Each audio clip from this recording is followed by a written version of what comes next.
Welcome back to Tomb and Tomb Crypt Master together. We're doing a solitaire playthrough with one adventuring party. Last time we cleaned off a couple of crypts quite successfully, and now all we have left are crypts that have 3 cards, 4 cards, or 5 cards. So let's just go right north here.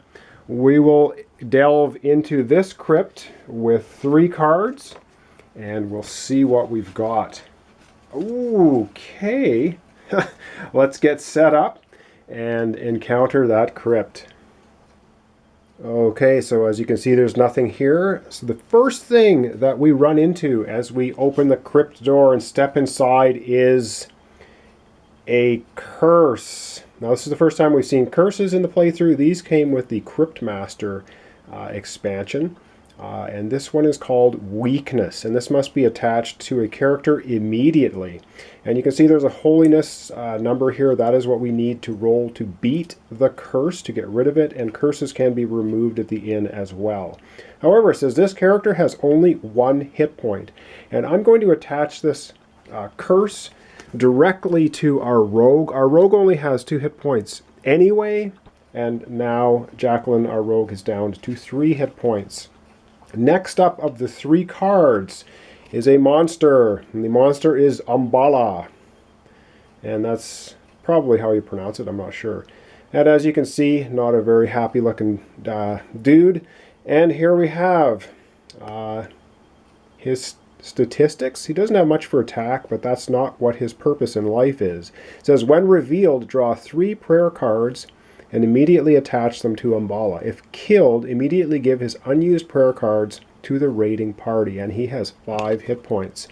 Okay, so I've grabbed the top 3 prayer cards off the deck. Here they are, the blue cards. First prayer card we have for him is a react, and it is called Blind. Okay, that doesn't sound great either. React. At the start of your turn, target 1 character in another party. Well, that's good, because we're the only party. That character can only roll his/her green dice until the beginning of your next turn. You cannot target the same party on 2 consecutive turns. Okay, so we'll put that card aside for now. The second prayer card we have is Holy Shield. And that also has a react. Before a friend suffers wounds, roll holiness. Reduce the wounds by your successes. Well, again, we're going to have to do a little bit of creative interpreting on some of these cards. And the last prayer that this creature has is Oath Bound. And it is an entire turn effect. It says target another player and a reachable crypt. Crypts which can only be reached by going through a currently full crypt cannot be chosen. The player's party must enter that crypt before any other crypt. Discard this card. So, alright. Let me interpret some of these things. But right off the bat, the first thing we're going to do is throw the sharpened daggers at Umbala. Axe loves to throw his daggers at monsters when they appear. So, does he get any hits? He gets 1. So he inflicts 1 wound onto this creature. So we'll put that on and give me a minute and we'll see how well we can interpret these prayer cards, and then it is going to be Umbala's turn to go. Okay, I'm back. So having read over these cards a little more, the first one I'm going to do is I'm going to use Blind. And Blind, I'm going to have Umbala cast this, which means he's going to use it. And it says at the start of your turn, which will be now, when he's going, target a character in the party. So he is going to target Axe, because he's the most dangerous. And that character can only roll green dice until the start of the next turn, which would be the next entire combat round. So what I'm going to do is I am going to just get rid of that card that has been used by Umbala. And it means Axe can only use green dice to attack. So being infuriated by that, that is what he's going to do. Now, unfortunately, his dice slide over, so his because of the whetstone, so this green dice actually becomes a blue. So he only has 3 green dice to attack with this time. Now, that's not great. However, let's see if he can get a couple of hits here. He gets 1 more hit. So that's not bad. He's done 2 damage with the throwing daggers. And I guess that one was from his fists. So 2 damage on the way to 5 hit points of damage. We'll have Hammer go. He has 4 blue dice to attack with.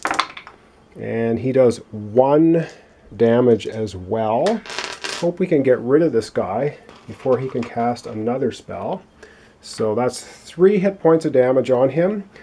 Now we have, let's have our cursed rogue go. She has 2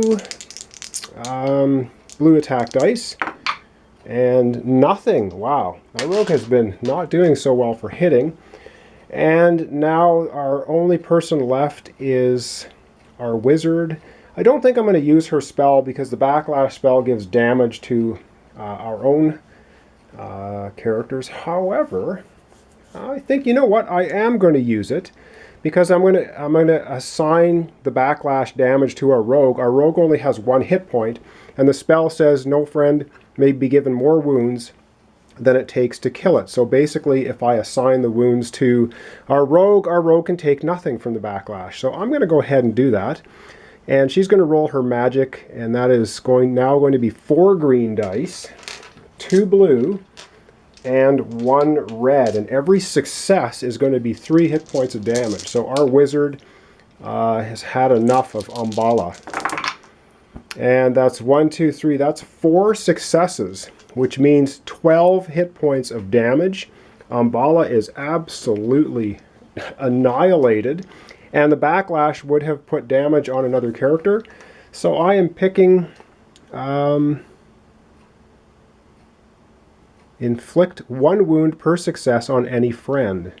So I'm just picking the rogue to take all of the backlash damage, which equates to nothing. That's how I'm going to interpret it. It works out well for me, which means we kill Umballa and we don't take any damage. All right. Umballa is gone, and he is worth a total of 6 experience points. And the nice thing about him dying right now, besides being added to our pool of experience, is he did not use either of these prayers, so we get to take them in hand. And one of them is the Holy Shield, which I really like. So we're going to be keeping that. And Oathbound, I'm not sure. I'm just going to chuck this one. Doesn't really make any sense. It's meant to target another player, and of course we're the only player in the game, and why would we want to target ourselves and make us go to a tomb or to a crypt that we don't want to? So I'm going to get rid of that one, but we are keeping Holy Shield, which is excellent.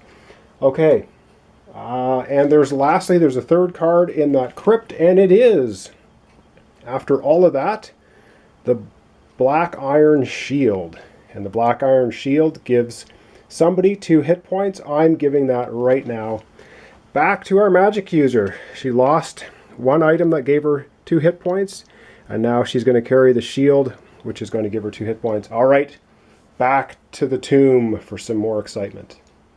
All right, here we are back at the tomb, and one thing I'd forgotten to do at the end there was roll the holiness roll from Hammer to try and negate the curse that is on our rogue. And we need 3 successes. So I'm just going to do that right now. I'll just grab the dice tray. And Hammer is going to have 4 green dice, 3 blue dice, and 4 red dice to make an attempt while we're in between crypts to negate the curse that is on Jacqueline, our rogue. So if he gets 3 successes, we get to get rid of the curse. And oh yeah, all kinds of successes. So without any problem, as we're traveling between crypts, Hammer does his prayers and negates that curse that was on our rogue. And so the weakness curse that was afflicting her is now gone. All right. And because we have actually successfully removed the curse, we are going to add this to our XP total at the end of the game as well.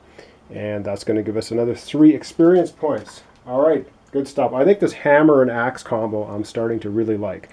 Okay, we're going to do one more tomb here. It's going to go next door. This is another 3-card tomb. We will go right in here, and we shall see what we get. And holy mackerel. Just looking at the cards. And all right, let's set up a little bit here and get right into it. Okay, so here we are all set up, and I'm just going to tell you right now, the reason for my reaction was this crypt of 3 cards was all 3 treasures. Now, you cannot get experience points for treasures in the solitaire game. However, you can use the treasures to buff your character. So let's take a look at the 3 of them. And I did shuffle the cards. I randomly placed cards in, so we lucked out here and got 3 treasures in a row.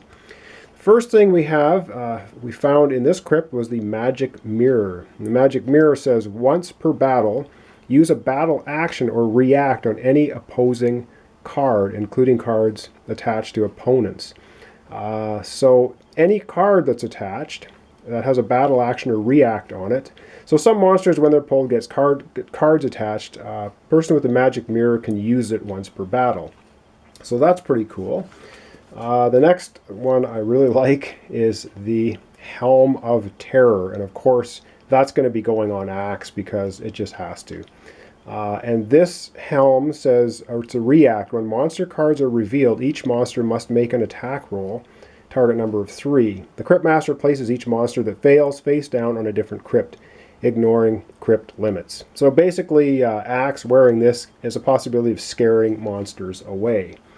And lastly are the Demon Slayer arrows. Now these are really, this might be one of the more powerful treasures I've seen, and it says gain +1 green attack. That doesn't sound so exciting. However, the react says when you wound a monster with a green die, kill the monster. That is extremely powerful. So I have to decide who's getting what. Well, because our wizard has the most green dice to roll, I am going to attach the Demon Slayer arrows to her, so she has a chance to outright kill an extremely nasty creature. And as I had said, I'm going to stick the helmet here on Axe, making him even more fearsome than he is. And the magic mirror, I think I'm going to attach it to our rogue, because her abilities are not so spectacular, but she may be able to use a react or battle action from another card. Okay, and that's going to wrap up this session. So thanks for watching, thanks for subscribing. Join me next time when we delve even farther. We only have 6 more crypts left to plunder. We're racking up the XP, and then when we're all finished, so far we've been doing extremely well. I think it's the hammer axe combo.